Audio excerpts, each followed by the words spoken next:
están? Bienvenidos a Conciencia Inclusiva, este programa que nos enorgullece en CNN Chile y nos enorgullece tanto además realizar junto a todo un equipo el único programa de la televisión chilena en que hablamos con y sobre las personas en situación de discapacidad. Y hoy día tenemos un invitado muy especial desde España. Nos acompaña José Ramón Amor. ¿Quién es él? Bueno, él es teólogo, filósofo, doctor en bioética, está en Chile. Estuvo de hecho en Chile, ese es el motivo de cuando estamos grabando este programa, una columna, una conferencia que dice las creencias, columnas de la práctica inclusiva. Esta es una charla que se desarrolló a raíz de la visita también de José Ramón y una charla organizada por una iniciativa que es muy bonita, de la cual les hemos contado en otras ocasiones en Conciencia Inclusiva, que es toda una red de colegios que trabajan por la inclusión de personas en situación de discapacidad física o mental. Y entre ellas, y esto es a cuenta y riesgo mío, la institución teresiana siempre está coliderando este grupo, lo digo yo, no lo dicen ellos, me hago cargo yo, de destacar porque es uno de los colegios en que la inclusión es de verdad una realidad cotidiana y de cada día. Bueno, José Ramón lleva años trabajando con personas en situación de discapacidad intelectual, ha escrito libros como Ética y Deficiencia Mental, colabora con Down 21, escribe también en La Voz de Galicia, es una voz reconocida en estos temas y hoy día vamos a conversar con él sobre sexualidad y discapacidad. José Ramón, muchísimas gracias por acompañarnos en Conciencia Inclusiva.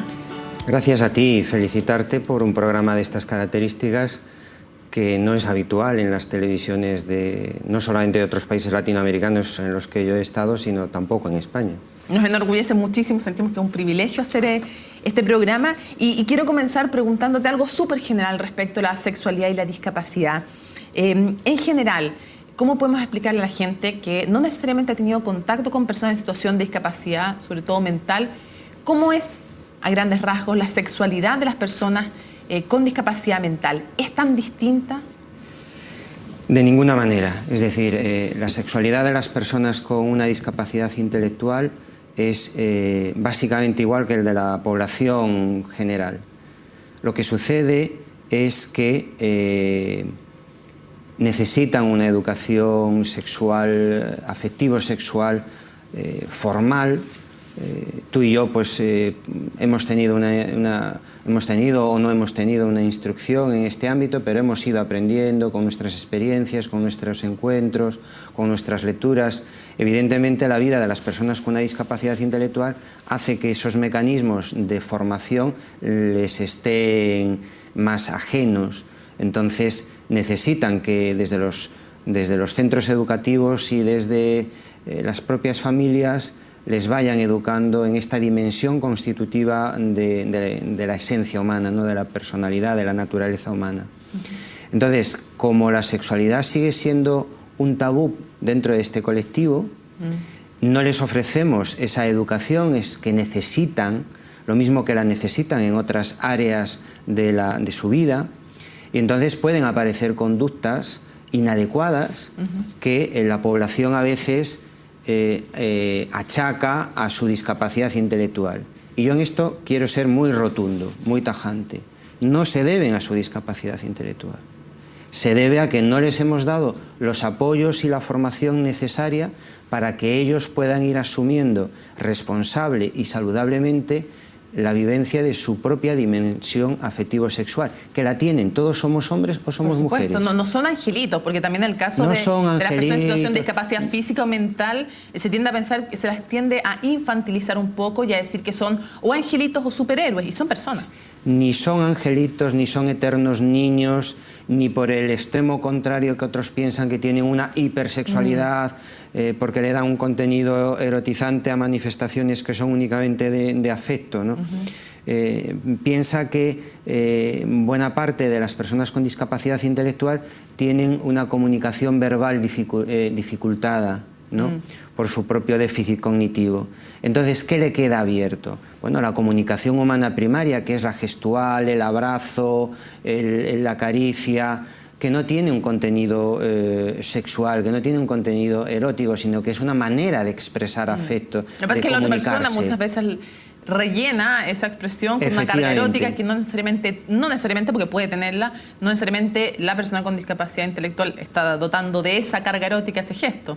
Totalmente correcto lo que estás diciendo. Se sabe poco del tema, José Ramón, se ha investigado poco, por de pronto se habla poco. Vamos a ver, no se ha investigado poco. Cuando yo empecé en estos temas, hace ya pues, casi 25 años, para preparar mi tesis doctoral, que fue sobre este tema, pues sí que eran escasos los artículos, las publicaciones, las investigaciones, tanto desde el ámbito médico como desde el ámbito pedagógico o desde el ámbito también ético, ¿no?, que existían. Bueno, tanto es así que cuando yo publico en el 97 mi tesis doctoral, bueno, pues una tesis doctoral normalmente no es un bestseller de ventas. Bueno, pues esta se publicó, se han vendido miles de ejemplares, está traducida al portugués en Brasil. Bueno, y yo he dado pues, docenas de conferencias sobre este tema. Afortunadamente ahora hay ya una abundante literatura, hay gente ya, profesionales muy bien preparados. ¿Qué sucede? Dependiendo del país, se ha avanzado más o menos en el reconocimiento público y social de los derechos de las personas con discapacidad también en este tema. Es que voy de inmediato entonces a eso, porque en Chile les negamos derechos humanos esenciales a las personas en situación de discapacidad, desde a veces la paternidad, la maternidad, el trabajo, la educación, la salud y por supuesto, y cómo no, si pareciera ser un tabú, la sexualidad. La sociedad en general ha sido capaz, tu experiencia comparada de otros países, porque lo mío, y me hago cargo, es mi opinión sobre el tema, reconoce la sexualidad como un derecho de las personas en situación de discapacidad mental? En este momento, en términos generales, tenemos que decir que sí. Pero en términos formales, pero prácticos. No, y en temas prácticos, es decir, comienza ya a verse con naturalidad y en un número ya importante pues las parejas de chicos y de chicas con una discapacidad intelectual, determinadas parejas que después de su periodo de noviazgo llegan al matrimonio y lo que antes parecía pues una absoluta quimera o una utopía, que es llegar al matrimonio incluso desde el punto de vista religioso por la Iglesia Católica, porque algunos sacerdotes, algunos canonistas decían que no eran sujetos válidos para contraer matrimonio canónico. Hoy eso está superado y la doctrina es que sí que pueden contraer matrimonio. Perfecto. Hay experiencias de matrimonios con hijos, pero esto va por países y por barrios. Sí. Entonces, probablemente en Chile, bueno, pues haya que dar un empujoncito. Pero bueno, iniciativas como esta de la Red de Colegios Camino de la Inclusión, que es un nombre que a mí me parece fantástico, porque la expresión camino significa que estamos en un proyecto, en algo que no es estático, bueno, pues van a favorecer la consecución de este logro, ¿no? Entremos en materia para ir educando, que es parte de lo que tratamos en este programa. Entre una discapacidad intelectual y otra, por ejemplo, incluso de diferentes espectros, si habláramos de autismo versus síndrome de Down, ¿hay diferencia en la forma en que se vive la sexualidad? En los ejemplos que has puesto, sí. Es decir, el autismo, el trastorno de espectro autista, como se habla ahora, que es muy amplio, una de las grandes dificultades que tiene es precisamente el contacto, la comunicación. Evidentemente, toda la dimensión afectivo-sexual tiene que ver mucho con esa comunicación, ¿no? Probablemente sea el colectivo que en este momento, bueno, más problemas pueda presentar respecto a la vivencia de esta dimensión. En el resto de discapacidades intelectuales, síndrome de Down, síndrome de Asperger o por una hipoxia o por cualquier otra causa, bueno, no hay diferencias sustanciales entre una etiología y otra. Derribemos algunos mitos. Muchas veces, yo soy mamá de una niña con síndrome de Down y muchas veces escuché, luego entendí que no era así, pero muchas veces escuché el comentario que son hipersexuados. Para nada. Lo que sucede, vuelvo a repetir, los normales, entre comillas, los que nos creemos normales, los que nos creemos normales, le damos un contenido sexual a conductas que normalmente son únicamente afectivas. Eso por un lado. Y por otro lado, pues a veces hay sí conductas inadecuadas, como puede ser en varones una masturbación en un lugar no adecuado, en un lugar público. Bueno, normalmente todas esas conductas inadecuadas vienen porque nadie le ha dicho al muchacho qué significado tiene esa conducta, cómo la tiene que realizar, en dónde la tiene que realizar, etcétera, etcétera. Cosa que sí le han dicho a uno que no tiene síndrome de Down, normalmente, o que por último ha comprendido por sus compañeros. Que lo ha comprendido de forma natural. Ese es el gran problema. Por eso yo te decía que es absolutamente fundamental el proveerles de una educación sexual en la familia y en el colegio. El despertar sexual de una persona con discapacidad mental es a la misma edad que una persona sin discapacidad mental. A nivel corporal sí. A nivel psicológico puede haber un cierto retraso que se puede evaluar en un par de años, un año, un par de años, es decir, porque evidentemente su propio funcionamiento neuronal es también más lento. Entonces, ese despertar a nivel, porque no olvidemos que la conducta sexual humana tiene una componente corporal, pero tiene una componente psicológica. Entonces, a nivel de componente corporal es normal, la menstruación viene a las mismas edades, la primera eyaculación en el varón, el desarrollo de las mamas, del pene, el vello púbico, etcétera, etcétera, normal. Es esa vivencia más afectiva, más psicológica, en la que puede haber una diferencia. ¿A qué edad hay que hablar con un hijo, con una hija, con un hermano que tenga discapacidad mental? ¿A qué edad hay que empezar a hablar de los temas de sexualidad? Vamos a ver, antes de hablar de los temas de sexualidad, hay que desarrollar una serie de hábitos y de aprendizajes que van a ser absolutamente fundamentales para después poder construir una sexualidad saludable. Y que tiene que iniciarse además desde muy temprana edad, casi desde que toman el biberón.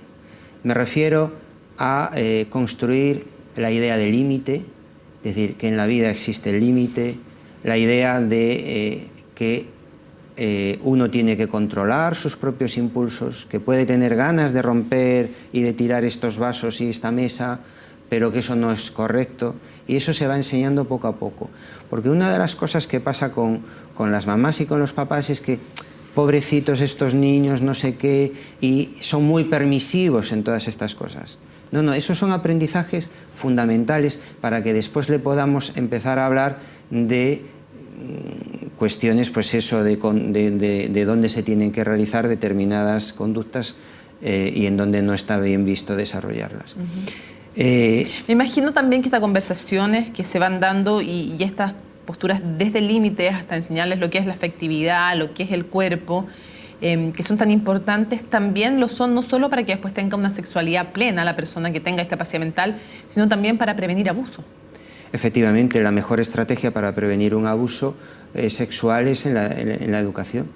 Es decir, si el niño o la niña, si el chico o la chica saben que su cuerpo no lo puede tocar cualquiera, que ellos tienen que dar permiso, que si sucede alguna conducta de esta tienen que ponerla en comunicación de sus papás o de sus profesores o de quien sea, digamos, el responsable último, pues lo van a poder hacer. Si no se lo hemos enseñado, no. Entonces, lo que tenemos es que ir dando los conocimientos y las pautas conforme nos vayan haciendo preguntas, conforme se vaya produciendo el desarrollo. Pues por ejemplo, antes de que venga la primera menstruación, tendremos que haberle hablado a la muchacha de lo que va a suceder, o al varón antes de la primera polución nocturna, porque si no van a ser experiencias traumáticas. Entonces, antes de los 10 años, estas cosas se tienen que haber hablado, con naturalidad. Bueno, pues lo mismo que se van hablando de otras cosas de la vida. Y a medida que la persona manifieste curiosidad, o si no manifiesta esa curiosidad, igual. Sí, es decir, lo que no podemos es dejar sin responder ninguna pregunta que nos vayan formulando, ni tampoco anticiparnos demasiado a cosas que a lo mejor no van a entender en este momento porque no resulta un aprendizaje significativo para el muchacho. Y no hay que darles tampoco un tratado de sexología, es decir, se trata de ir dando los conocimientos e ir instaurando los valores y las conductas para que ellos se vayan poco a poco haciendo cargo de su propia sexualidad. Entiendo. Luego viene también un tema que es complicado y que en algunos países se permite, en otros no, hay trabas, en otros no, que es el matrimonio. Matrimonio, no estoy hablando del matrimonio religioso, estoy hablando del matrimonio civil. Y además el derecho a vivir en pareja en forma estable para las personas en situación de discapacidad mental. ¿Cómo ves tú ese tema? Porque hay algunos mitos además, y uno de los mitos más clásicos que uno escucha es que están jugando a las casitas, a la tacita, o como se diga en el país que se diga, pero que esto es en el fondo un juego, están jugando a ser grandes, pero no están teniendo un matrimonio verdadero. Y es algo que también tiene que ver con esta infantilización, creo yo, permanente de las personas en situación de discapacidad mental. Vamos a ver, yo me preguntaría si la inmensa mayoría de los matrimonios de los considerados normales son matrimonios tan serios, si no están jugando a las casitas ellos también, ¿no? Porque el nivel de ruptura de matrimonios, por ejemplo, es un dato evidente de la falta de esa seriedad hipotética que tienen esas uniones, ¿no? Es decir, no le exijamos a la persona con discapacidad intelectual lo que a veces no nos exigimos a nosotros mismos. Eso por un lado. Y por otro lado, no hay que olvidar que desde el 2008, que entró en vigor la Convención de Derechos de las Personas con Discapacidad Intelectual, esto ya no es un tema de lo que yo considero o lo que no. Es un derecho reconocido en un tratado internacional que obliga a todos aquellos países que han firmado ese tratado. ¿Y Chile lo ha firmado? Y Chile lo ha firmado. Y Chile además, bueno, pues en diversos foros internacionales, pues ha presumido de lo que ha sido una realidad, que la intervención de Chile en la elaboración de esa convención ha sido importante. Luego adaptemos la legislación nacional para cumplir esa legislación. Y evidentemente no todas las personas con discapacidad intelectual van a llegar al matrimonio. Lo mismo que no todos los que no tenemos una discapacidad llegamos al matrimonio. El derecho a la maternidad y a la paternidad es otro derecho que muchas veces se les niega a las personas con discapacidad intelectual. ¿Cuál es la experiencia de tu trabajo de cómo ellos pueden asumir la maternidad, la paternidad? Y cómo también, porque muchos dicen el punto son los hijos, cómo lo viven los hijos, ser hijo de alguien con discapacidad intelectual, cómo se vive también. Bien, este ya es un tema un tanto diferente de lo que llevamos hablando hasta ahora. Es decir, porque entra una tercera parte que además es la más débil y vulnerable de toda la relación, ¿no? Que sería la posible descendencia. Entonces, cuando los adultos que hoy tenemos con discapacidad intelectual normalmente han tenido una no buena educación sexual, cuando todavía nuestras sociedades no son todo lo inclusivas que deberían ser, todo lo respetuosas que deberían ser, cuando no les proporcionamos todos los apoyos que necesitan para hacerse cargo responsablemente de su vida, introducir un factor estresante para la propia persona con discapacidad y para la propia pareja, que es el posible hijo, eso tenemos que evaluarlo caso por caso. Entonces, no se puede negar, porque eso... no se debe. No se debe. Se niega y hay esterilizaciones incluso en consultas a mujeres. Sí, y sobre eso me gustaría decir después una cosita, pero no se debe negar a priori la posibilidad de una descendencia en un matrimonio con personas con discapacidad intelectual, pero sí que hay que acompañar esa toma de decisiones. Es decir, hay ya casos, no muchos, pero empiezan a ser numerosos, en los que hay ya una descendencia y en los que es satisfactoria, tanto para la vida del matrimonio como para la propia descendencia, para los propios hijos. Evidentemente, siempre que les proporcionemos los apoyos adecuados. No se trata de suplantar al papá o a la mamá, no se trata de que los abuelos sean los que realmente eduquen y críen al niño, no. Se trata de proporcionar aquellos apoyos para garantizar el éxito de esa paternidad y de esa familia, maternidad. Finalmente. Efectivamente. Te mencionaba yo el hecho Sí. de que hay denuncias no solo en muchos países de esterilizaciones en consulta, sobre todo a mujeres con discapacidad mental. La esterilización tiene que ser un método de control de la natalidad abierto también a las personas con discapacidad, pero no puede ser una medida de prevención, de comodidad para el papá o para la mamá. ¿Qué quiere decir esto? Se puede hacer una esterilización, una ligadura de trompas, una vasectomía, bueno, de un adulto, cuando hemos llegado a la conclusión, acompañándolo, haciéndolo partícipe de esa decisión, de que no va a ser responsable el que tengan descendencia.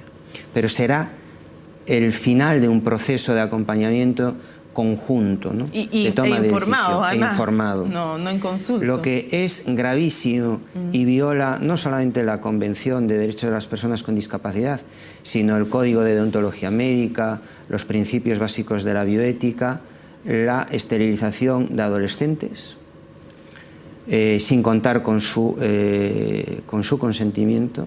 Se le dice que se les miente, se les dice que le van a hacer cualquier tontería. Y eso se hace bastante. Y mucho menos. ¿Cuál es tu experiencia de eso? Se está haciendo con demasiada frecuencia. ¿En qué países? En general. Pues por ejemplo, los datos que yo tengo, México y Chile, ahí vais en la cabeza.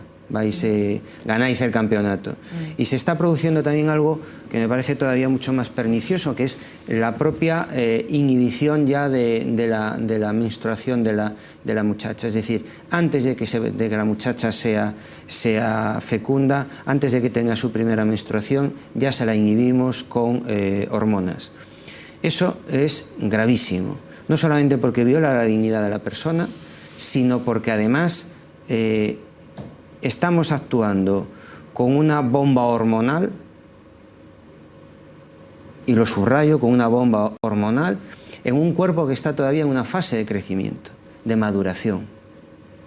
Y por tanto no debemos jugar, es decir, los fármacos, todos los fármacos, hasta una aspirina o un paracetamol, tienen efectos secundarios, ¿no? Con mayor razón esto. Con mayor razón estos. José Ramón, ¿cuáles otros crees tú que son las principales violaciones de derechos respecto de la sexualidad de las personas con discapacidad mental?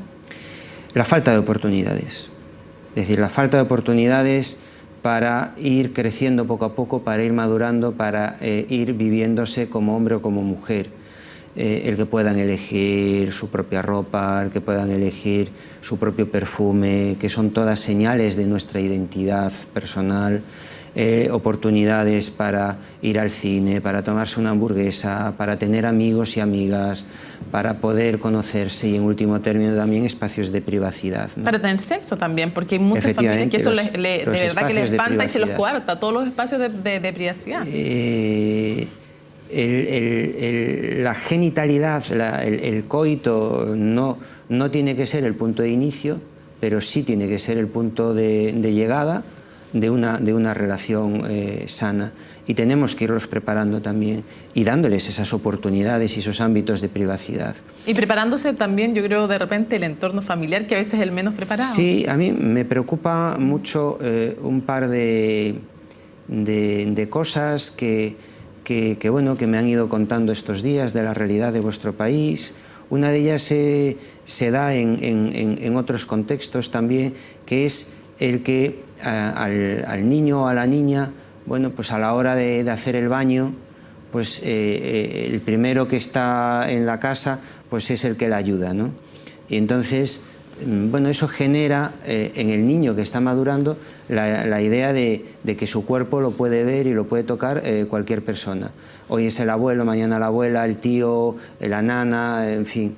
No, es decir, la persona que ayude al niño o a la niña con discapacidad debería ser siempre la misma. Y conforme va creciendo, con 11 años, 12 años ya, ir generando espacios de privacidad también. Y luego, lo otro que sí que es específico, que me contaban estos días, lo de las nanas. Es decir, que el chico o la chica con 17, con 18, con 20, con 20 y tantos, sigue durmiendo en la habitación de la nana. Y a veces en la cama. O a veces en la cama. Porque, bueno, pues desde pequeñito, eso es gravemente violador de la dignidad de la persona con discapacidad. Porque además no estamos hablando infantilizante, pero además también viola la dignidad de la propia nana. Además, y no estamos hablando de necesariamente familias en que no hay otro espacio, no estamos hablando de familias que no tengan por falta de recursos otro espacio, sino porque hay una decisión, habiendo la comodidad y el espacio para tenerlo en otra pieza, de claro, porque lo que es un la reflejo de que consideramos como un niño al individuo. José Ramón, quisiera preguntarte, ¿qué es lo que más te ha sorprendido a ti cuando comienzas a trabajar y en el tiempo que llevas trabajando el tema de la sexualidad y la discapacidad mental? Para ir cerrando la reflexión de este programa, ¿qué es lo que más te ha sorprendido a ti y que te ha botado de repente prejuicios o que te ha asombrado de, no sé, tal vez mayor naturalidad con la que lo toman esas personas que con las que los toma uno? Vamos a ver, a mí lo que más me ha sorprendido es los miedos de los padres a que sus hijos crezcan. ¿Los quieren niños para siempre? Claro. Yo comprendo que, sobre todo, pues, hace 20, 30 años, recibir la noticia de que te ha nacido un niño con una discapacidad intelectual, bueno, pues era un shock, ¿no? Y que cuando más o menos tenías controlada toda esa situación, pues se vuelve a producir otra revolución en la familia, que es la adolescencia, ¿no? Y lo mejor es bueno, querer tapar el sol, ¿no? Querer decir que no existe ese crecimiento de la persona. Las dificultades de muchas mamás, sobre todo, para hacerles comprender que si de verdad creían en la integración, en la normalización, en la inclusión, si de verdad creían en la dignidad humana de su hijo, de su hija, tenían que también acompañarlos en este crecimiento, en esta dimensión, y dejarlos volar del nido, con todos los apoyos que necesiten, pero dejarlos. Y me sorprende que a día de hoy esos miedos y esa sobreprotección que esos miedos producen sigue estando muy presente, muy operativa, incluso en mi país, ¿no? En España, donde ya hemos hecho un recorrido importante. Y para cerrar, ¿qué es lo que más has aprendido tú positivamente de las personas en situación de discapacidad mental respecto a su sexualidad? Pues, curiosamente, la fidelidad. Es decir, una vez que instauran una pareja en serio, son enormemente fieles y leales. Probablemente porque fruto de su déficit cognitivo, pues no se generan otras expectativas, no sueñan pues qué bien estaría yo con Marilyn Monroe, ¿no? O con Kim Basinger, que era lo que soñábamos en mi época, etcétera, etcétera. La enorme fidelidad, la enorme delicadeza que tienen el uno con el otro, la sencillez con la que viven, el que son felices con lo cotidiano. Y bueno, a mí eso me ha producido, bueno, pues, un enorme crecimiento humano. Yo siempre digo que estoy enormemente agradecido de que mi director de departamento en el año 91 me dijera que tenía que hacer la tesis doctoral sobre esto, porque a él le habían encargado y él no tenía tiempo para esto, y eso me permitió conocer esta maravillosa realidad, y no solamente en España, sino después también en toda Latinoamérica. Somos muchos los que estamos contentos de que tu profesor no haya tenido tiempo y te haya dedicado a ti este trabajo. José Ramón Amor, muchísimas gracias por habernos acompañado en Conciencia Inclusiva. Gracias a ti y vuelvo a decir felicidades por este programa, y ojalá que en otras latitudes te copien la iniciativa. Es un privilegio para nosotros como equipo hacerlo, sentimos como un honor. Muchas gracias, José Ramón. Lo conversábamos entonces, no son niños eternos, ni tampoco ángeles ni superhéroes, son personas, y eso implica desde los derechos más obvios como el derecho a la vida, al trabajo, a la educación, pero por supuesto a la sexualidad y al goce, como usted o como yo, el mismo derecho para todas y todos. Hacemos una pausa y continuamos en Conciencia Inclusiva.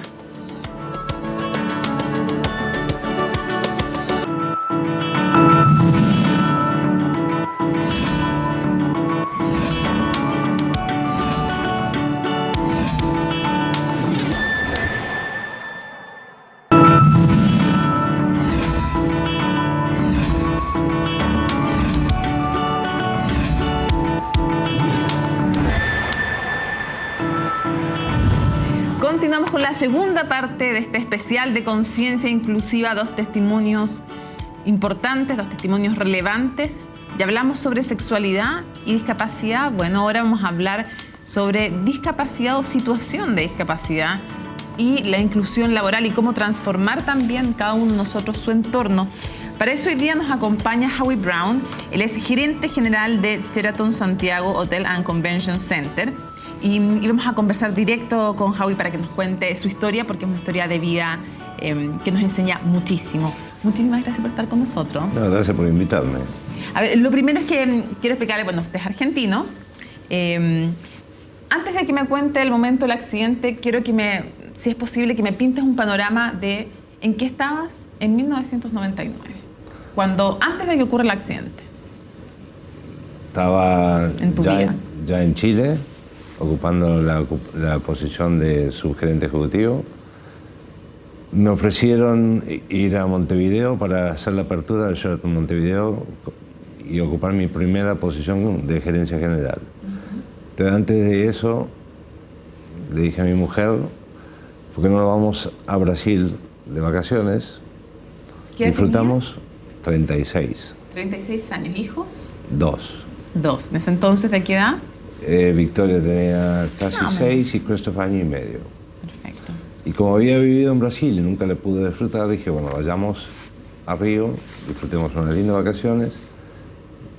Volviendo a Chile pasamos por Montevideo para ver colegios, precios, cosa de saber dónde iba a estar pasado. Y en una de esas nos hicimos una escapada a Bucios. ¿Qué pasó ahí? Yo toda mi vida me ha fascinado tirarme de trampolines.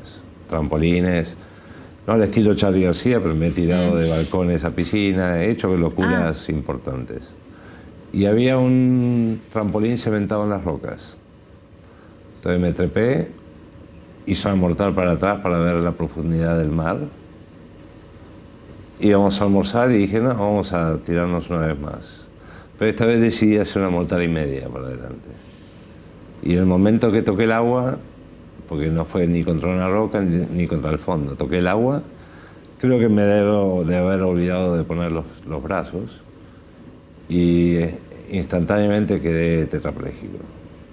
Flotando, no podía sacar la cabeza del agua, ni los brazos, ni nada. Y aguantar la respiración y que alguien en la playa se diera cuenta de que no era una broma y me tenían que sacar del agua. Y afortunadamente una señora, que lamentablemente no sé su nombre ni cómo agradecerle, me sacó con mucho cuidado, me acostó en la playa y bueno, de ahí suscitó. Mi mujer estaba como a 50 metros con Christopher, yo estaba con Victoria. Y en un momento se abre la gente y ve, yo andaba con un traje de baño medio anaranjado, entonces ve este traje de baño y ahí sale corriendo. Y lo único que atiné fue mirarla y decirle I'm sorry, porque sabía que le había cagado y que el accidente era serio y se me venía un mundo diferente por delante. Te rompiste las cervicales 5 y 6. Sí. Y a diferencia de lo que uno pensaría, irse a Estados Unidos, que tenías la posibilidad de irse a Cuba, decidiste venirte a Chile a hacer en el Hospital del Trabajador el proceso de rehabilitación. Sí, me ofrecieron, la compañía en ese momento me recomendaba irme a Estados Unidos. Mi familia me decía, venite a Argentina, pero un muy buen amigo mío, médico acá de Chile, Ricardo Tuane, era muy amigo del gerente general de la Asociación Chilena de Seguridad. Y ahí me aseguró de que la parte del trauma y rehabilitación de la Asociación Chilena era muy buena y que me recomendaba venir para acá. Y así fue, ya estábamos radicados acá, nuestra casa estaba acá, los niños iban al colegio acá, o Victoria. Y así fue que terminé en el 4º piso, en el piso de rehabilitación de lesionados medulares, amputados, un shock. Uno diría, bueno, ¿por qué no fue una clínica privada, que es más parecido a un hotel? El 4º piso del Hospital del Trabajador en ese minuto era un campo de guerra. Pero para mí fue una lección de vida, porque compartir con gente de recursos menos que los míos, porque la gran mayoría de los discapacitados lamentablemente en este país son de gente humilde, pero fueron gente que me dieron, me enseñaron, me desafiaron, con los cuales me divertía enormemente. Estuve casi 4 meses ahí, donde hice muchísimas amistades. Mi fisiatra hasta el día de hoy, Jackie, y mi cirujano de columna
puerta es mayor a la habitual para acceder al baño.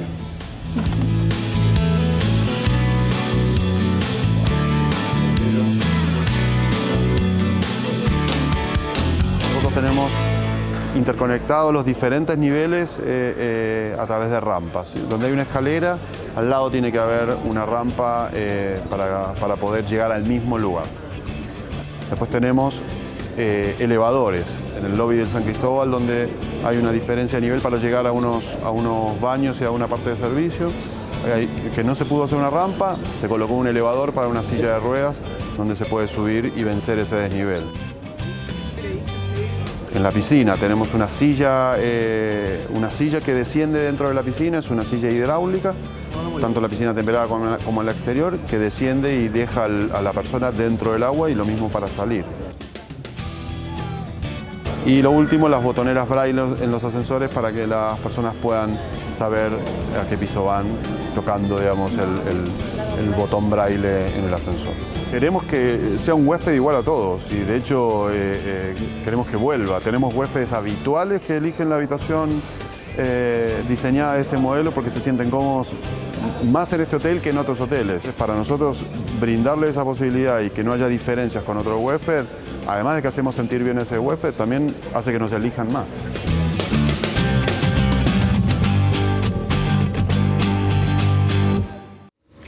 Dos cosas que destacar después de que vemos este video. Uno, Sheraton no le está haciendo un favor a las personas en situación de discapacidad, sino que está haciendo carne el respeto de un derecho humano y de un trato con dignidad. Y segundo, va aparejado además de un buen negocio. Es un buen negocio también ser inclusivos y recibir a todos, lo decía con buen ojo también en la nota.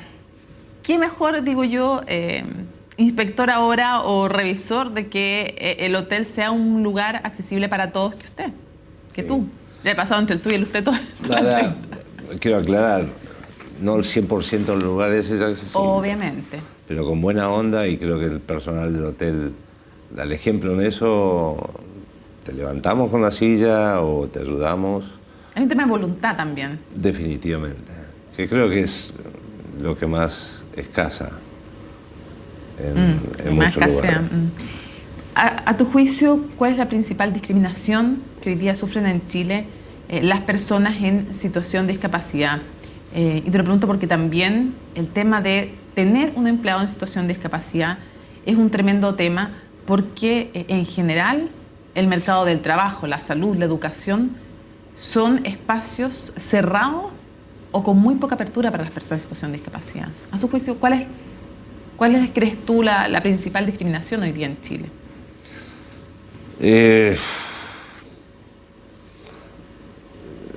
Yo no sé si la palabra ideal es la discriminación. Yo creo que hay una falta de cultura importante. Número uno, hay que contratar por las razones correctas. Si uno va a contratar a un discapacitado simplemente para cumplir con la cuota y ser socialmente responsable, está cometiendo un grave error. Al discapacitado hay que contratarlo porque tiene las cualidades, y créanme que van a tener un empleado pero más que agradecido. Si lo contratan por las razones equivocadas, están cometiendo un grave error social y le van a causar un dolor enorme a la persona. La discapacidad más grande yo creo que es la ignorancia. La gente no sabe cómo tratar o cómo enfrentar a un discapacitado. Baja la vista, no se ofrece a ayudar.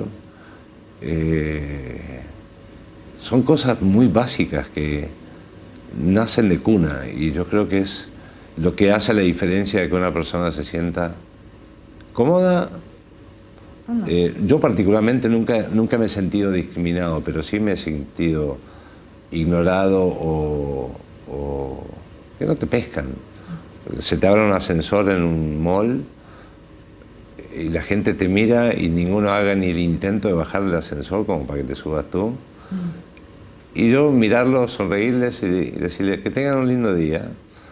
Y Tom con la cabeza, es como que, no sé si se asustan o les da vergüenza. Los discapacitados no damos vergüenza.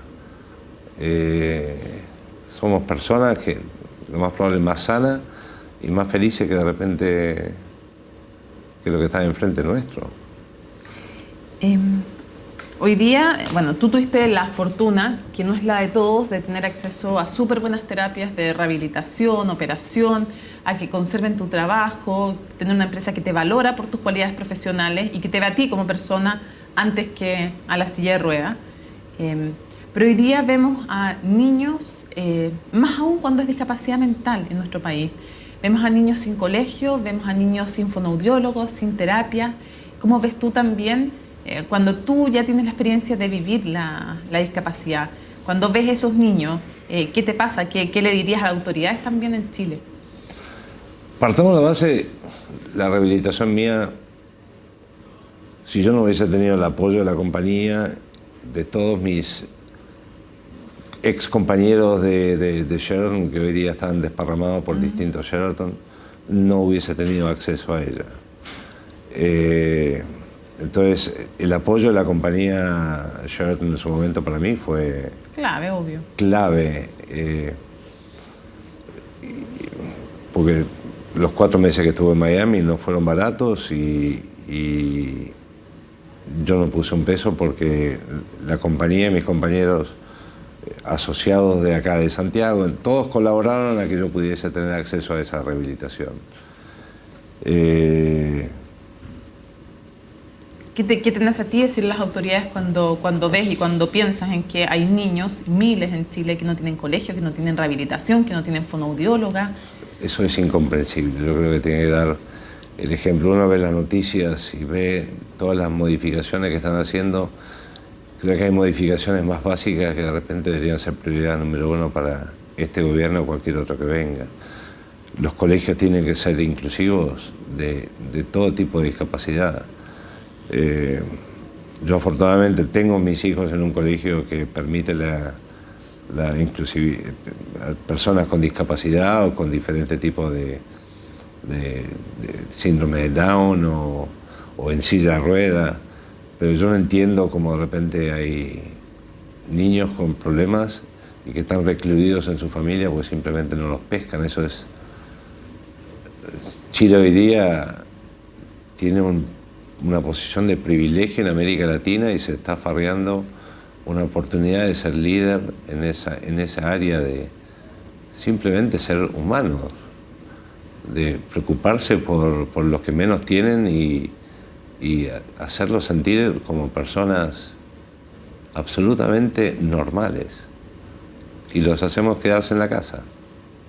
Recluidos y excluidos además de la sociedad. Y excluidos, sí. Howie, ¿cómo era, para cerrar, que se nos acaba el tiempo del programa, cómo era Howie antes del accidente y cómo eres ahora? Hay mucha gente con la que he conversado a lo largo de este programa, estos más de 2 años que llevamos, y que me dice que yo sé que para otros es difícil de entender, pero me dicen, no sé, yo tuve una hija con discapacidad y yo siempre lo digo como, para mí, un regalo enorme, un honor enorme, y cuesta que lo entiendan así. Y mucha gente que está ellos en situación de discapacidad me dicen, tengo algo que agradecerle a esta discapacidad, en algo me cambió y me cambió positivamente. ¿Cómo era el Howie de antes y cómo es el de ahora? Me he hecho esa pregunta varias veces y muchos de los que me conocen lo más probable que responderían lo mismo, te voy a decir yo. El mismo cabeza dura que soy hoy día. Creo que en mi personalidad o en la tenacidad o lo cabrón que puedo llegar a ser no me ha cambiado en nada. ¿Pero ese cabrón sirvió entonces para estar ahí? Sí, sí. Hice muchas promesas. Cuando tuve el accidente hice muchas promesas que no he cumplido. A mi mujer le dije que iba a dedicar más tiempo a la familia. Y no, porque una vez que te dan la oportunidad, yo en un momento me pensionaban por discapacidad, peleé justamente, y la compañía lo aceptó, para que me reinsertaran y lo logré.